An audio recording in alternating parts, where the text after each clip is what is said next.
Welcome to Magic to Millions, We document this guy's journey where I take this stuff. and turn it into this stuff.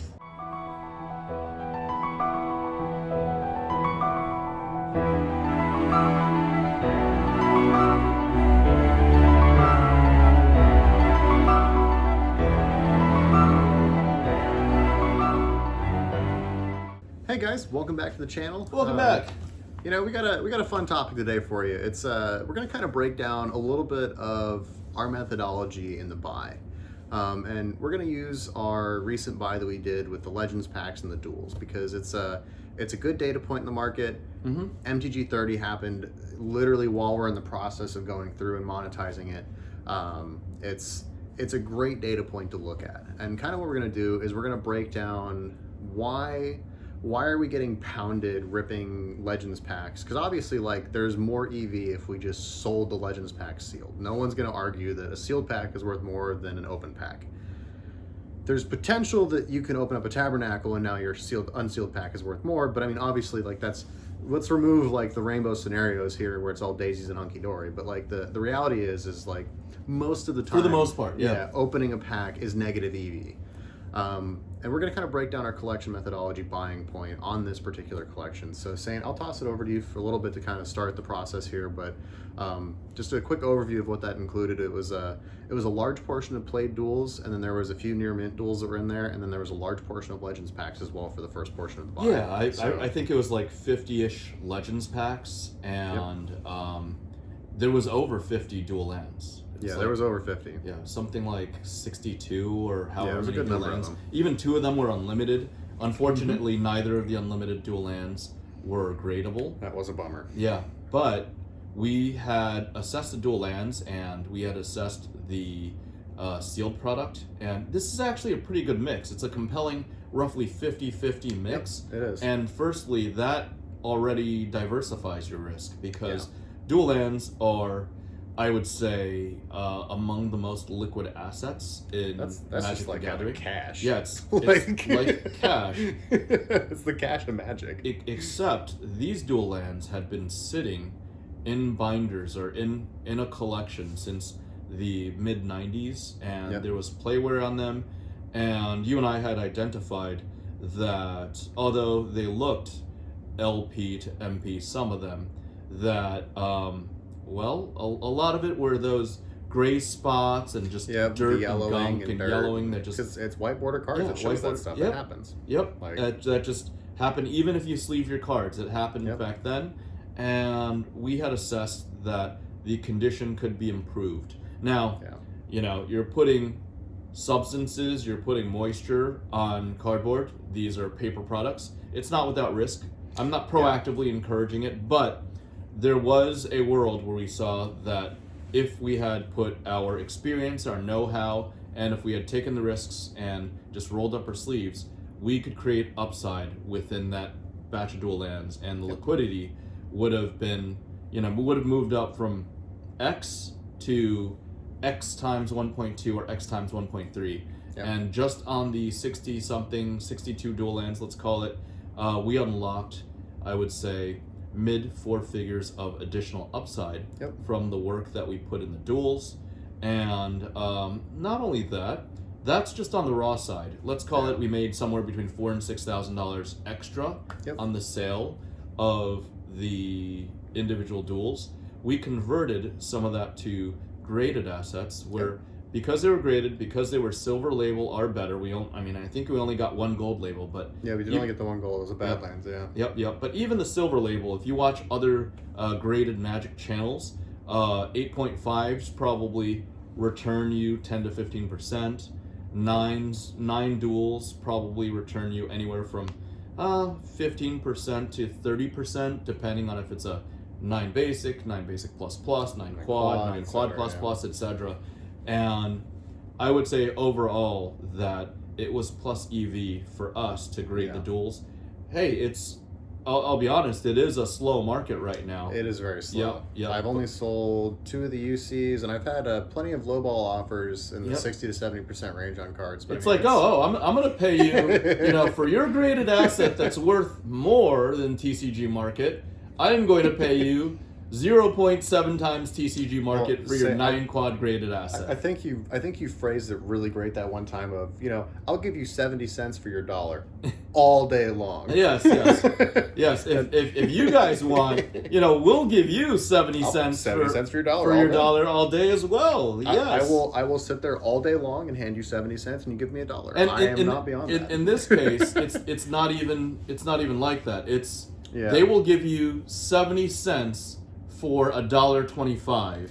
Yep. And tell you how much of a convenience they're providing for wasting your time. Now, I mean, if someone offered to buy all of my duels, I would give them a discount because, that's a lot of time saved with shipping, etc.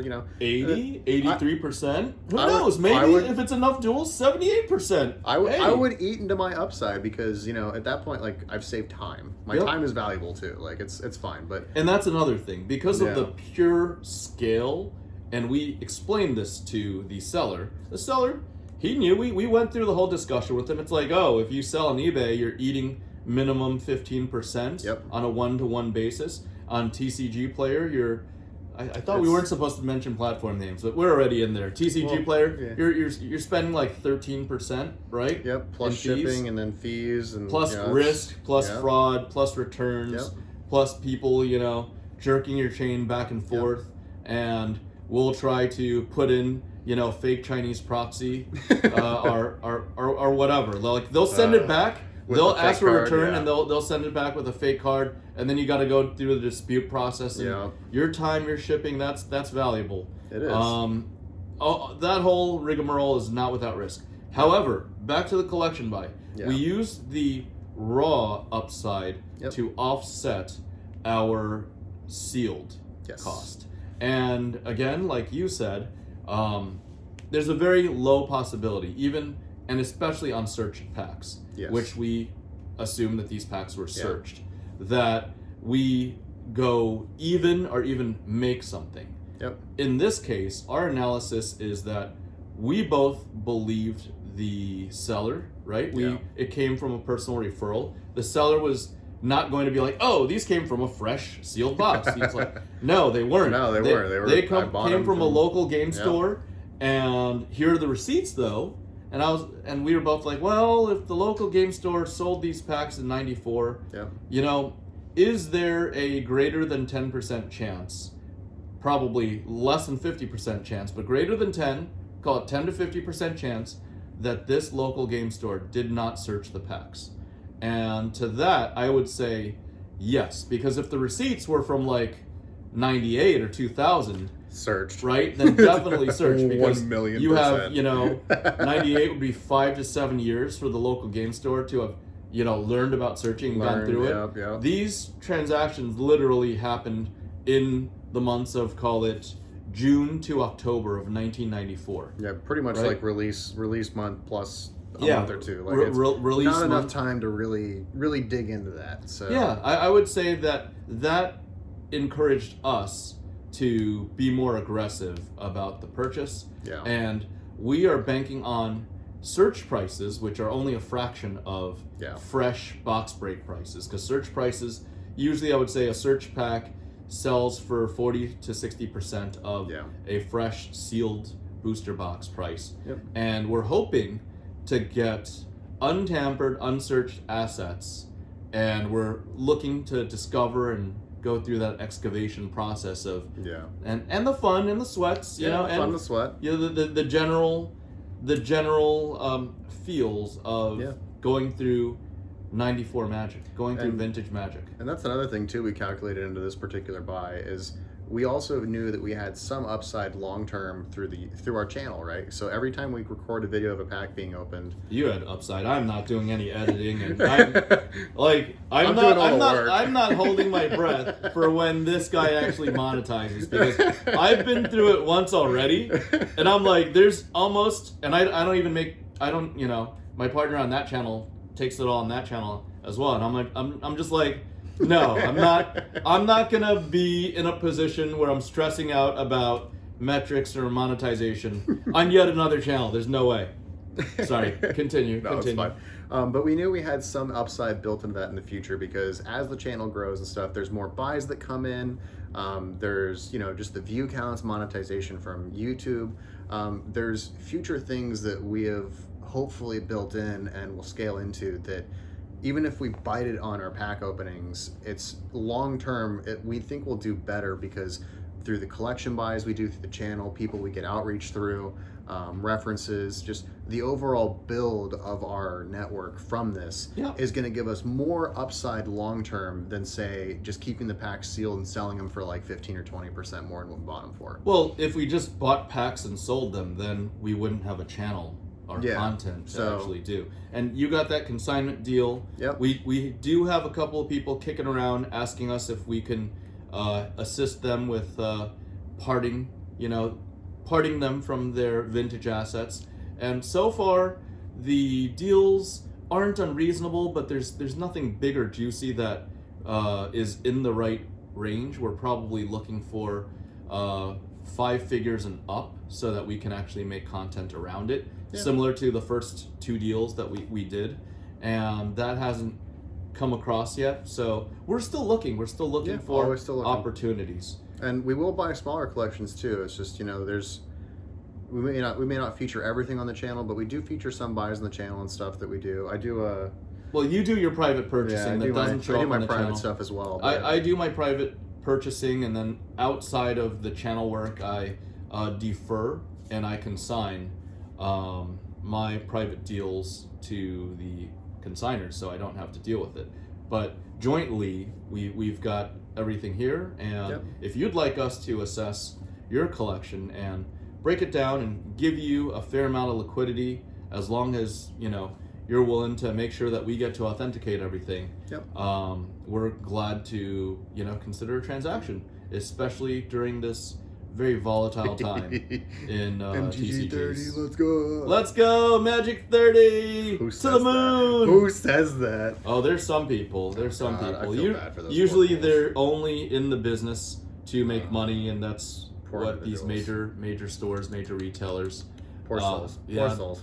They were the ones that bought the 2,300 boxes, and they're still on social media. They're still on different channels trying to promote that asset. And I don't know. I feel bad for anybody dumb enough to be the retail level consumer of that asset. That's some bag holding. Yes, Woo! It's some, especially with 7,000 plus more of the asset, a 3-to-1, like 2,300 sold. 7,000 more are being given for free and on their way to retailers. So I don't know. I don't know that there's going to be $7 million in liquidity at $1,000 per package. Yeah, I just don't see it. There's $7 million more of demand for M30 product.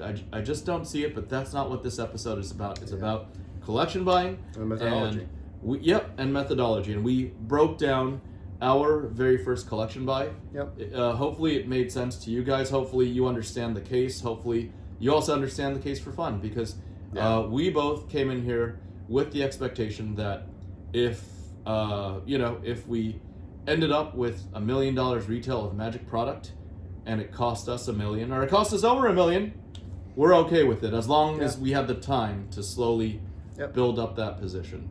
So that's why it's called Magic to Millions, not because we're gonna spend 10 grand today, and turn it into $1 million tomorrow. Exactly. If you know a way to do that, I mean, I won't say no. Don't contact don't him. Contact me. No, contact him. Don't contact. I'm not interested. Because this looks like it's either a scam or windbreakers are gonna come kick down. Government boy, people, do I have a deal for you, boy, sir. do you have a deal. Government people and windbreakers will kick it down if it's anywhere near viable. I don't want to be involved in those communications. All right, because that's just not the way. That's not the way it works. All right. There's no free money in life. Yes, we have gone deep into the ranty end. Indeed. But thanks, guys. Thanks for viewing. Thanks for joining us for this rant. Yeah, it's a bit of a rant. Yeah, we hope to have additional plot episodes. And it would also be helpful if you guys helped us with some ideas. Yeah, throw some ideas down in the comments, guys. Let us know what you want us to talk about, things you're curious about.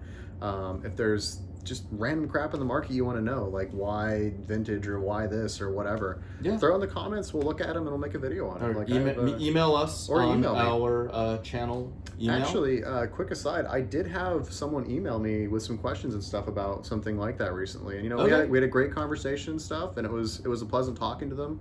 I'll obviously leave names out of it for privacy reasons, but it was a good morning of talking to someone, and it was the idea ultimately doesn't make too much sense in my eyes, but it's still something interesting that people have tried before, and let's do an episode on that. Yeah, we can. Yeah, why not? Great. But guys, go ahead and comment down below stuff you want us to talk about and stuff, and like, comment, subscribe, the normal stuff. Yep. Thumbs up button. Yep. And, all right. We'll see you guys later. Pictures and prices for collection buy. All right. Bye, guys. Bye for now.